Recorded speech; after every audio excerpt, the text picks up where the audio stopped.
Yo me considero una persona muy feminista, mucho, y además a mucha honra, y quiero decir que he luchado mucho por los derechos de las mujeres en el cine. Fundé CIMA junto con unas cuantas compañeras directoras, y soy una persona que me considero feminista. Lo que pasa es que no me gusta lo de etiquetar el cine de feminista ni de femenino. Creo que eso nos relega en un sitio que hace que seamos como si fuéramos en un gueto, y creo que las mujeres, como decía Isabel Clara Simó, somos individuos, no una especie aparte. Y entonces creo que somos capaces de hacer todo tipo de cine. Bueno, yo misma creo que con esta película un poco lo he demostrado, porque llevaba toda la vida haciendo películas pequeñitas, más de autor, más películas sobre temas sociales, muy centradas en uno o dos personajes, películas, y de pronto me ofrecen hacer una película en la cual hay acción, hay thriller, hay guerra, hay nazis, y la he hecho.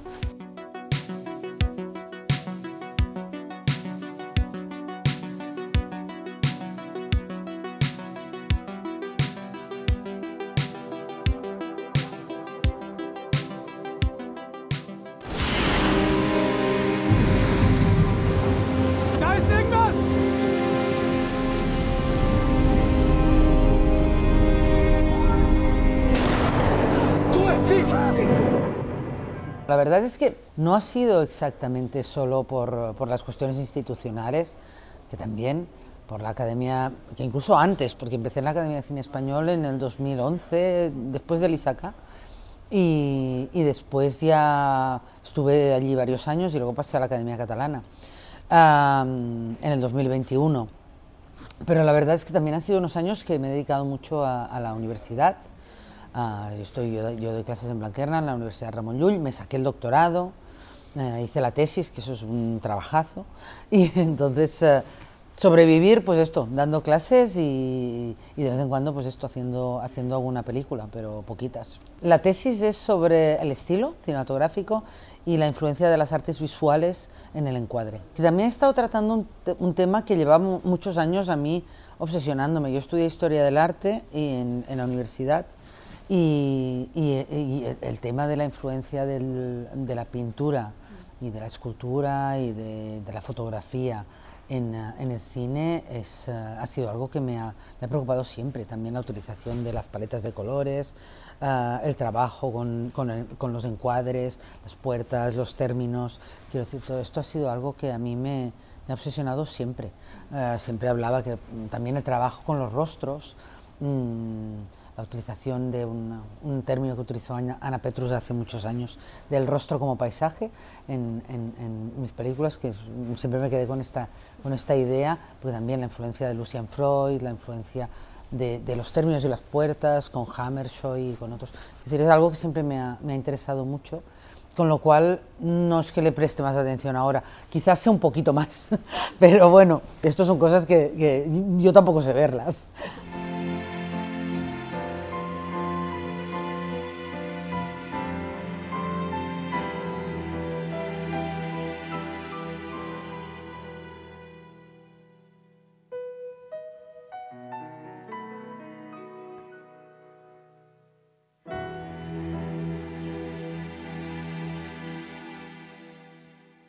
Nadie nos conocía, pero es que claro, éramos chicas muy jóvenes, teníamos 26 años o 27, con lo cual es normal que no nos conocieran. Habíamos hecho todas cortometrajes, yo incluso había hecho un cortometraje, si mal no recuerdo, que había estado nominado al Goya y tal. Quiero decir que éramos cortometrajistas, y lo que hicimos fue hacer 5 cortometrajes. Que luego la película la encontraran cuestionable a nivel de calidad, yo también la vi hace poco, porque la hemos digitalizado para la Filmoteca, y yo también la miré y pensé, bueno, no está mal, pero son 5 cortos, y éramos 5 directoras jóvenes que estábamos empezando, con lo cual era normal que empezáramos con una película de 5 cortometrajes. No sé, si alguien si hubiese oído esto en ese momento, y con la experiencia y la madurez de ahora, se lo diría, le diría, no sé qué tiene de extraño que 5 directoras jóvenes hagan 5 cortos. María Ripoll, María no solo tiene una carrera muy continuada, sino que además es la directora que ha hecho más taquilla del cine español. como porque ha hecho películas muy taquilleras y justo este año también tiene una película en los Gaudí.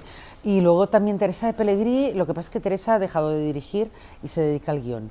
Vive en Londres y la verdad es que no para de escribir, está escribiendo series para plataformas, lo digo porque la veo a menudo. Pero sí, por ejemplo, Isabel Gardela y Nuria Oliver sí que han abandonado bastante lo que es la dirección cinematográfica. ¿Qué pasa? ¿Qué son? Refugiados. Soy el administrador del puesto fronterizo. ¿Un visado? ¿Visa? Lo siento, de verdad, lo he intentado. Yo me considero una persona muy feminista, mucho, y además a mucha honra, y quiero decir que he luchado mucho por los derechos de las mujeres en el cine, fundé CIMA junto con unas cuantas compañeras directoras, y soy una persona que me considero feminista. Lo que pasa es que no me gusta lo de etiquetar el cine de feminista ni de femenino. Creo que eso nos relega en un sitio que hace que seamos como si fuéramos en un gueto, y creo que las mujeres, como decía Isabel Clara Simó, somos individuos, no una especie aparte. Y entonces creo que somos capaces de hacer todo tipo de cine. Bueno, yo misma creo que con esta película un poco lo he demostrado, porque llevaba toda la vida haciendo películas pequeñitas, más de autor, más películas sobre temas sociales, muy centradas en uno o dos personajes, películas, y de pronto me ofrecen hacer una película en la cual hay acción, hay thriller, hay guerra, hay nazis, y la he hecho. Y además me siento bastante cómoda con la película, porque pensé, no sé si me iré mucho de mi mirada y de mi estilo, y ahora que cuando la miro, la verdad es que me siento bastante, me identifico bastante. Quiero decir que la película creo que he logrado hacérmela muy mía, y creo que esto es una muestra, no porque tenga que ser ningún ejemplo yo, ni mucho menos, pero que esto es una muestra de que las mujeres podemos hacer absolutamente de todo. Las mujeres hacen comedia, las mujeres hablábamos de María Ripoll, las mujeres hacen comedia, las mujeres hacen drama, las mujeres hacen películas de guerra, un compañero de la profesión que no sabía que iba a ver, cuando salió de la proyección en la Seminci, me dijo, tía, que no me esperaba esto. Dice, me ha encantado, dice, pero es que además eres la Catherine Bigelow catalana, que me hizo mucha gracia, porque dije, hombre, pues no sé yo si es un referente que a mí me apasione, pero bueno, pero mira, Catherine Bigelow, las mujeres hacen terror, mira Jennifer Kent, quiero decir, creo que las mujeres somos capaces de hacer cualquier cosa.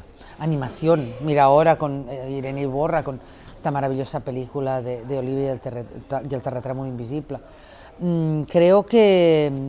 Creo que realmente las mujeres somos capaces de hacer de todo y todo tipo de géneros, y con lo cual lo de etiquetarnos en cine femenino o cine feminista me parece que nos etiqueta, nos coloca en un lugar que justamente como lo que quieren es colocarnos en un gueto, pues ahí nos quedamos. Nada, fuera guetos, fuera. ¿No podríamos encontrar una solución distinta a este problema? ¿Qué problema se refiere? Yo le dije a Marta Ramírez, le dije, Marta, ¿estás segura? Ella y yo habíamos trabajado juntas en el ISACA, y yo le dije, oye, me parece muy bien este proyecto, me encanta, porque además es salirme de mi zona de confort, pero ¿estás segura de que sí, que lo vas a hacer muy bien? Y la verdad es que ha sido muy fácil trabajar con ella, y luego también con Diagonal y con Mar Ramírez, con Mar Medir, perdón, pero la historia inicial que salió de Coming Soon y de Marta Ramírez, fue muy fácil que encontráramos enseguida el lugar, y estuvimos trabajando el guión con Miguel Ibáñez Monroy y Gerard Jiménez, y conseguimos llevarlo hacia mi territorio. Necessito veure el Jerome. Pensava que parlant amb els feixistes ja en tenies prou. Vull donar un got de mà. Ja saps el que necessito. Estic ajudant a jueus a creuar la frontera. Me parece bien porque sí que creo que tiene un punto político la película, porque a mí una de las cosas que me interesó más de la peli fue que dialogaba con el presente. Es decir, hoy en día también hay personas huyendo de la guerra, huyendo del horror, huyendo de los genocidios, huyendo de dirigentes locos que están cada vez complicando más todo el mundo. Y hay tres maneras de acogerlos: una ayudando incondicionalmente, otra denunciando también incondicionalmente, poniéndoles muros, poniéndoles problemas, queriendo devolverlos a su país, y otra es mirando hacia otro lado y diciendo, esto no va conmigo. y cómo a veces una pequeña o una gran cosa te hace hacer ese clic. Estos días he estado hablando de Oscar Camps, que siempre dice que él fundó Open Arms cuando vio la fotografía de Aylan, del niño de Siria, muerto en la playa, y que eso fue lo que le llamó a la acción, ¿no? A nuestro protagonista también le llama a la acción el hecho de que la chica que grita nos van a matar, y luego su hijo también le dice, es que los matan. Entonces eso le remueve todo, ¿no? Y entonces creo que es una película, como decía Miki, que tiene que llama a la acción, con lo cual, bueno, sí tiene, en este momento tan horrible que estamos viviendo y con esta facilidad de olvidar que tenemos todos, está muy bien hacer memoria. Y si la película ayuda a recordar y un poco hacer un ejercicio de memoria sobre lo que fue uno de los periodos más oscuros de Europa, y pues pienso que estarà bien. Per què ho fas? Enseguida els maten. La tenía en la cabeza, la vi, se la pasé a todo mi equipo y les comenté, oye, miraros esta película porque creo que es muy interesante la manera en que plantea. Green Border es una gran película, ¿ves? También Inés Cajolan, otra que también a veces se sale de lo que podemos identificar y en cambio hace un cine, hace mucho tiempo que hace cine, pero sí, Green Border es justamente, aunque ella habla del presente, pero justamente nosotros hablando del pasado lo que queremos es remitirnos a este presente y también el hecho de que eran todos los refugiados que tenían que cruzar los bosques bielorrusos, si mal no recuerdo, entre Bielorrusia y Polonia. Era una película que la tuvimos muy presente. Lo que estás haciendo es peligroso, lo sabes, ¿no? Que vol que tot això s'acabi. Jo no volia posar-te en perill. M'hagués agradat poder escollir. Esto sí que es algo que reconozco que a veces lo haces intuitivamente, no te das cuenta. Así que el guión, yo recuerdo que lo pensaba, es un guión muy masculino, es un guión muy de hombres. O sea, bueno, me encontré por primera vez con un guión muy repleto de hombres, que los hombres son como los protagonistas. Y de pronto, casi sin darme cuenta, en la puesta en escena le he dado la vuelta y he convertido en dos personajes tan importantes como Mercè y Juliana en quizás los dos personajes principales, las que toman decisiones, las que acaban solucionando los problemas, e incluso la niña, incluso el personaje que hace Inés Jounou, el de Isabel, también toma decisiones. Con lo cual sí que al final, casi ya te digo de una forma intuitiva, he acabado colocando a las mujeres ahí en el centro y dándoles la importancia. Esto me lo decía María Rodríguez Soto, decía, es que se nota mucho que es una película tuya porque has colocado a las mujeres en el centro, incluso a veces con conversaciones tan importantes como aquella que tienen en casa de Meyer, del nazi, les coloco a ellos al fondo desenfocados y me quedo sobre Mercè, sobre el personaje de María Rodríguez Soto, viendo cómo reacciona ella frente a lo que ellos están hablando. Y esto sí que es algo que casi te diría que lo he hecho como intuitivamente. Supongo que sí que hay todo el bagaje que lleva uno en su maleta. Aquesta gent que fuig no fa res que no féssim nosaltres fa 4 dies. Confies en mi? A lo mejor alguien les está ayudando. Y os juro que me da igual que terminemos todos en una cuneta.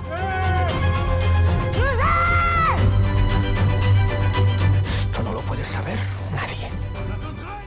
El hecho de rodarlo en el Pallars Sobirà fue una decisión mía.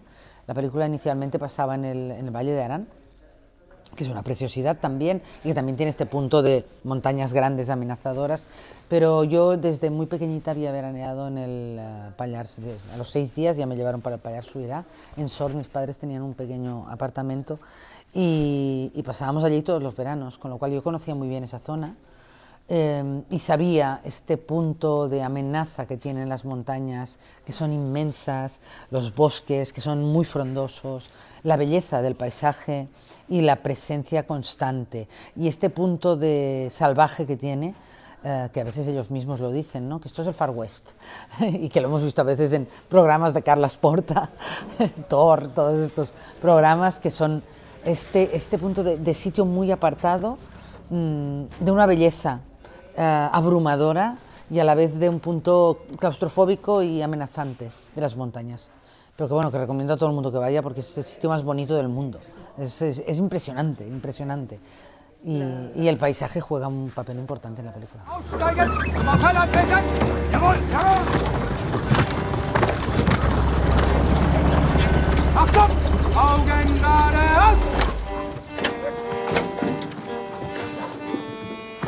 Männer, jedes Haus muss durchsucht werden. Ihr auf der linken und ihr auf der rechten Seite.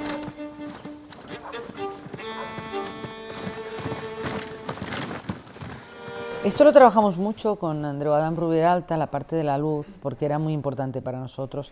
Además también, junto con el trabajo que hicimos, que fue espectacular, el trabajo de ambientación y el trabajo de documentación que hicieron tanto Marta Bazaco, la directora artística, como Mercè Paloma con el vestuario. Pero con Andreu y con Marta Bazaco estuvimos trabajando el hecho de que allí había luz a veces. Es decir, sí que había luz eléctrica, pero era una luz que iba y venía, y esto también provocaba este punto también amenazante, ¿no? Entonces sí que es cierto que trabajamos mucho esta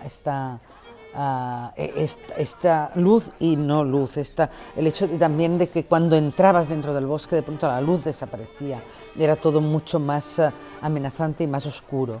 Y también esto con Amanda Villavieja, que hizo el sonido, pues, una sonidista espectacular. También trabajamos muchísimo este punto amenazante de vivir en un pueblecito de alta montaña, en el cual si realmente hablas demasiado alto te oye todo el mundo, y en el cual también se oyen, estábamos localizando, y era la época de la brama del ciervo, que pegan unos gritos que realmente asustan, porque no sabes muy bien qué es. Yo hasta que no me dijeron, no, son los ciervos, era un grito que era un poco espeluznante. O sea, ¿qué es este grito? Realmente había en el sonido también de allí, se tenía que trabajar mucho todo el tema de los sonidos que vienen del bosque, de los ríos que oyes siempre a lo lejos.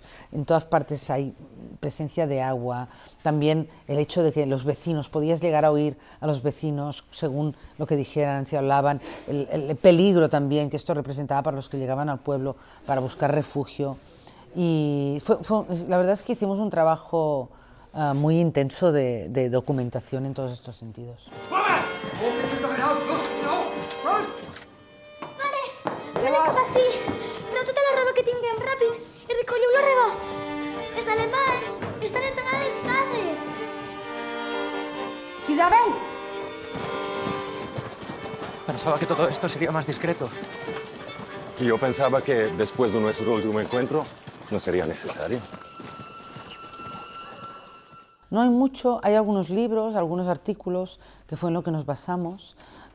Descubrí cosas muy graciosas, muy curiosas. Hay una historia que me tiene a mí fascinada, que es una historia que descubrí, que en Galicia había una señora que era amiga de la familia Franco, amiga íntima de Carmen Polo, pero la señora, no sé, era fascista, pero le caían mal los nazis, y decidió que quería ayudar a estas personas que cruzaban. Y entonces les vestía de curas y monjas, les tenía en su casa, y como hablaban idiomas diferentes, les decía, vosotros silencio. Entonces cuando la gente le preguntaba, ay, estas curas y monjas no hablan nunca, ella decía, es que han hecho un voto de silencio. Y los tenía allí en su casa, escondidos, porque lo que hacían estas personas era cruzar toda España, ir a Portugal para coger barcos para irse a América, o a Latinoamérica, o a Canadá, o a Estados Unidos. Y entonces hay historias muy interesantes.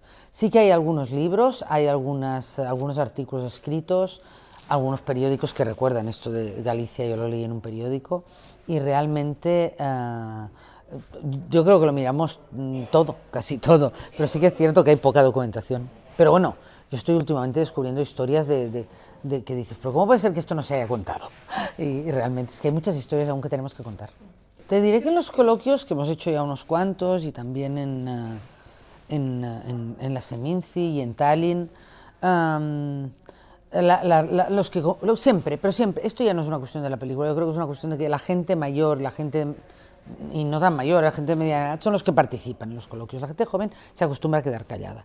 Pero ahora, déjame que recuerde unos chicos de la Carlos III, creo que era, o de la Complutense, que estaban en la Seminci, un grupo de chicos muy jovencitos de 20 años, que estaban allí, había un grupo de 10 personas o así, y que me estuvieron esperando fuera, y me vinieron y nos dijeron, oye, muchas gracias por haber hecho esta película, porque es necesario que contemos nuestra historia, nos ha encantado y no sabíamos nada de esto, y creemos además que es muy importante que sigamos contando nuestra historia para recordar el pasado, porque recordar el pasado nos va a ayudar a entender el presente y bla, bla.